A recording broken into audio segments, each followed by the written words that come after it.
Looks like an arrest is coming for Carlee Russell in just a little bit, but I'm hearing that she has two different options. I wonder how y'all feel about this. What's up, y'all? It's your boy Pascal back at it again with another pop-up video. Be sure to follow me on Instagram, TikTok, Twitter, or now X, and Threads, The Pascal Show. One word, hit that like button down below. And let's not forget to crush that subscribe button if you're watching on YouTube. And please, if you're watching on Facebook, please hit that like button and follow button on my Facebook page if this is your first time checking out this channel right here. Anyway, we got to jump into this story. Now, we are right now on Carlee Russell watch. And the reason why we're on Carlee Russell watch right now, it's hard to say in Carlee Russell watch. Try to say that really fast. Anyway, the reason why we are on that watch right now is because there has been rumor that an arrest is going to happen fairly soon. Yesterday, people, even myself, were glued to my social medias trying to find out if she actually turned herself in or if she actually got that new, some new jewelry on her, right? Now, there is that rumor that went out. We have not seen, I have scoured the internet. I have looked on mugshot databases, the county databases to see if there's any mugshot of her. Nothing so far, guys. Nothing. So the rumor mill is wrong for now. For now, as of the taping of this video, no, it doesn't.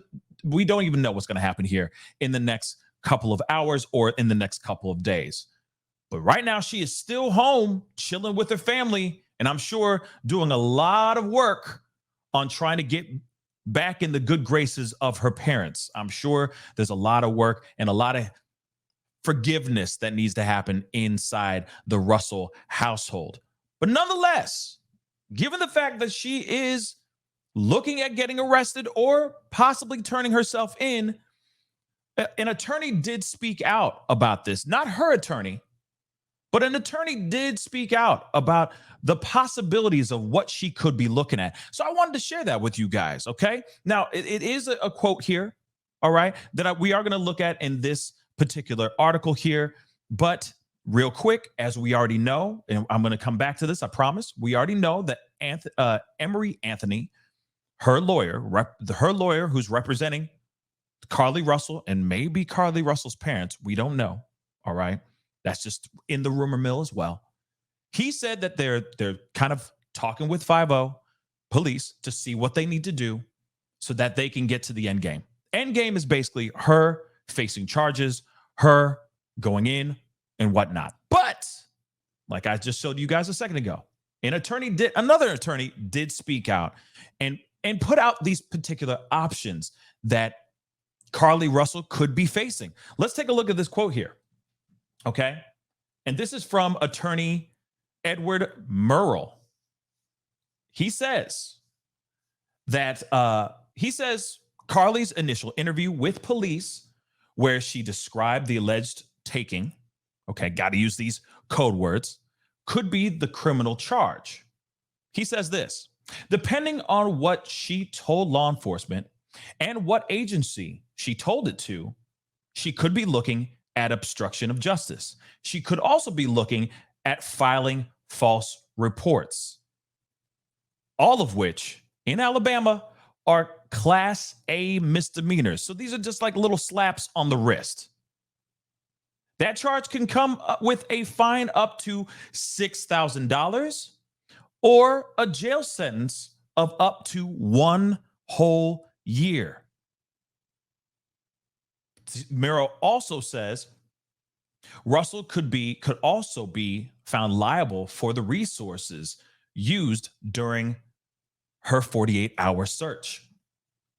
She could be found liable civilly based on the amount of resources that we've exhausted or that were exhausted. The feds could come in and ask for a bill. The city could ask for a bill.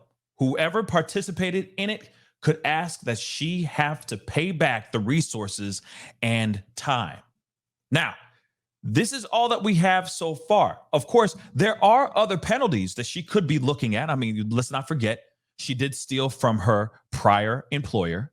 She did steal from that spa, taking the toilet paper and the robe. It depends on if her boss wants to press charges. Allegedly, she stole money from the actual tip jar that they all pulled money together. All the employees pull money together in a tip jar, and then through that tip jar, at the end of the day, they divvy it out evenly amongst each other. Allegedly, she took money there too. So she could be looking at a bunch of stuff, not only just a $6,000 fine. She could be fined for the man hours that were used in trying to find her during the time that when she created this hoax, when hundreds of people gathered together trying to find this young woman.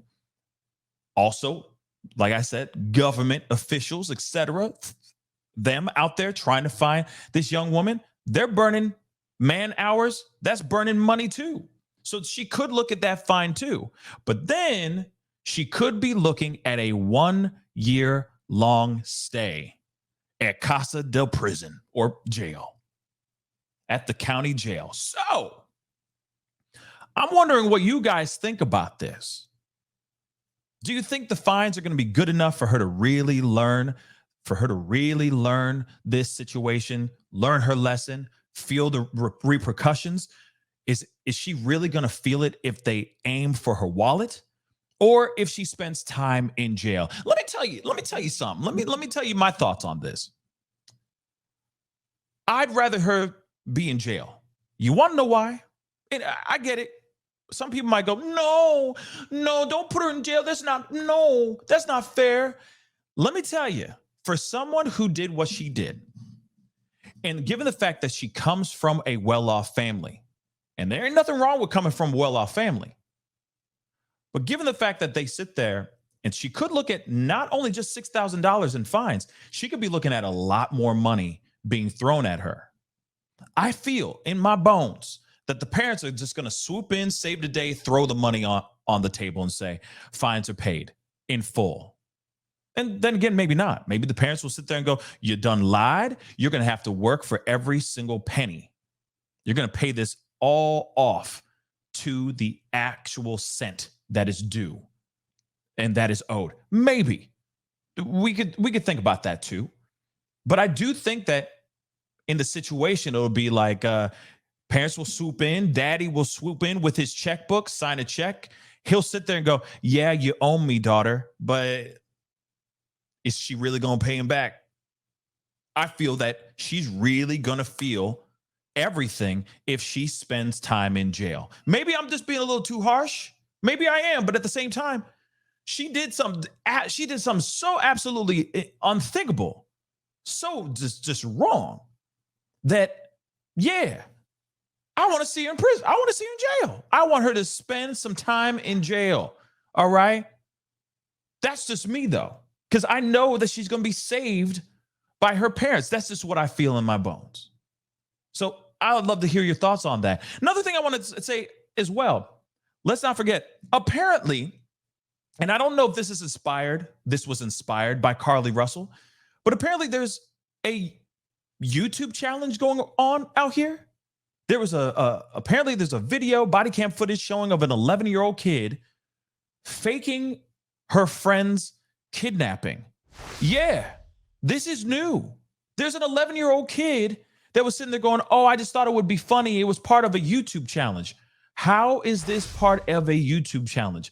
Faking someone's kidnapping, faking someone's abduction. How is that even a joke and funny?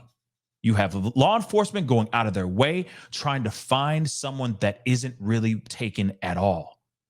And I feel like this was something that was inspired by Carlee Russell's buffoonery. So because of that, I'm thinking, hey, this is not only bad for her, and her name and destroying her reputation, but this is also inspiring other people to do stupid-ish. Kids are looking at this and turning this into a challenge, y'all. I'm not kidding. A challenge. And for that, a fine I don't think is good enough. I feel like there should be harsher repercussions, harsher punishments when you do stuff like this. Not only just because of the man hours and time, it is the fact that there are other people that get inspired by this and want to do bad. And let's not forget, this also totally takes the wind out of the sails of showing and bringing awareness to other people of color that are missing out here in these streets. That's the problem as well. Although I keep saying, keep that same energy. Keep that same energy. We keep putting the word out there and let's prove them wrong. But at the same time, there are a lot of people that feel some type of way about what she did. So because of that, I feel like she should be seeing the inside of a cell. That's just what I feel. Anyway, guys, that's the video. Comment down below. Let me know what your thoughts are. Hit that like button down below. And let's not forget to crush that subscribe button on YouTube if you're watching on YouTube. And of course, on Facebook, if you're watching there, hit that like and follow button over there on Facebook. It'll be great to have you a part of the Pascal Show family. Anyway, guys, it's time to get going. Be good to yourselves. Be good to one another. And I'll see you guys in the next video. This is the Pascal Show. Bye. Pascal. You are now rocking with that dude Pascal. We be going wild.